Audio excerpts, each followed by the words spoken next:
She tells me the only thing she knew to do was to get down low and hope her attacker wouldn't find her. The medical examiner's office actually just left the scene moments ago, but take a walk with me and I can show you where the body was found about an hour ago. Just remnants of their lives. As you can see, a Valentine's Day card, children's toys, and this is all that they have left. So we came out here to measure it for ourselves. It came in just over 3 feet, nearly 2 feet under state regulations. Remember to drive slow out here because these are very dangerous conditions, and it did leave some damage. Let me show you right here. You can see where the BBs hit the LP&L truck. Just 12 hours from now, this area will look a lot different. The Haitian government requires adopting couples to be at least 35 years old and to be married for 10 years. The first thing is that he would obtain a search warrant. The second was that he would arrest him, and the third is that he would be there the day he was executed. Well, that third promise was fulfilled today. I know these guys are excited. Remember, we're gonna have live updates coming to you from DC. It happened over and over and over again. Since March, the West Lubbock porch thief has popped up on surveillance cameras, swiping UPS deliveries and getting away with it. We had already been made aware by local media, you specifically, that there were some incidents. LPD's search for the doorstep bandit came up empty for months until Friday, when our cameras were rolling as we noticed a vehicle that looked a lot like the one caught on camera. We followed the car into a nearby parking lot and called police, who eventually stopped the car and cited the 14-year-old driver and then let her go. This girl was pulled over the first time, and the officer came back to me and said, she's 14 years old, it's not her.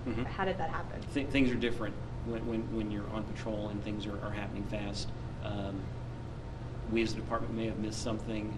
We're certainly not perfect. But Friday night, police were tipped to the suspect again when one of the victims tracked her down at home and called the cops. This person was caught and put where they belong, and that is in jail. Police arrested the juvenile suspect, who is now charged with theft. Who do you think out of this list makes the most? We hit the streets to find out who you think makes the big bucks down at City Hall. The Lubbock Police Chief, City Attorney, LP&L CEO, or the City Manager? I would think that the one that would make the most money would be the City Manager. City Attorney. But one answer came up more than most. LP&L. Probably the LP&L CEO. Why do you think that? I guess because they're taking all over money. KCBD wanted to know exactly how much certain City of Lubbock employees were making, so we requested a list of their top 10 highest paid employees. What we found may or may not surprise you. The LP&L CEO is the most, and he makes $251,000 a year. Is that surprising? Yes, it is. Gary Zhang leads the pack, followed by 3 of his colleagues in the top 10. LP&L's attorney, Todd Kimbrough, was recently given a $60,000 raise, bringing him to $210,000 a year. Combine these 4 salaries and you get nearly $900,000. Mayor Glenn Robertson wasn't surprised at all when we brought him this list. We're upside down, especially in some departments, and LP&L is a perfect example. Robertson says while the council may approve Lubbock Power and Light's budget, it's up to their board to assign salaries. 4 of the top 10 are LP&L employees on this list. Correct. With the current circumstances, is that okay? It's not okay with me, but I'm the only council person that questioned their budget. Add in Zing's benefit package, and KCBD found he takes in about $310,000 a year. The CEOs and everybody, they're pulling all the money, but at the same time they say we're hurting. But you may be surprised to hear Zhang is actually underpaid when comparing him to his counterparts across the country.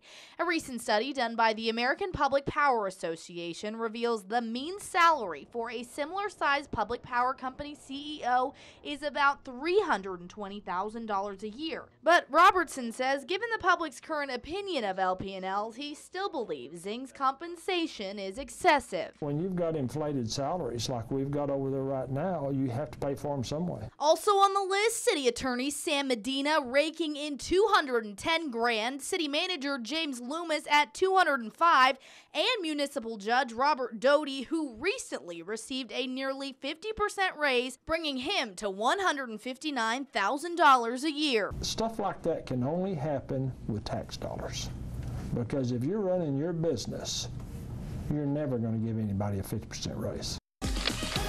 New York, Paris, and Milan have all graced the pages of Vogue magazine. But now you can add West Texas to that list.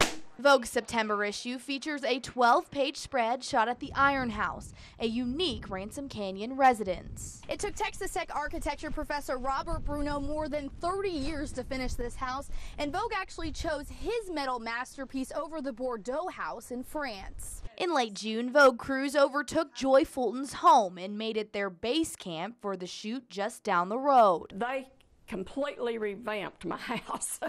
All my furniture went against the wall, stacked on top of each other. Fulton says her living room was transformed into a couture closet with thousands of dollars worth of designer duds. I was hoping nobody broke into my house at night.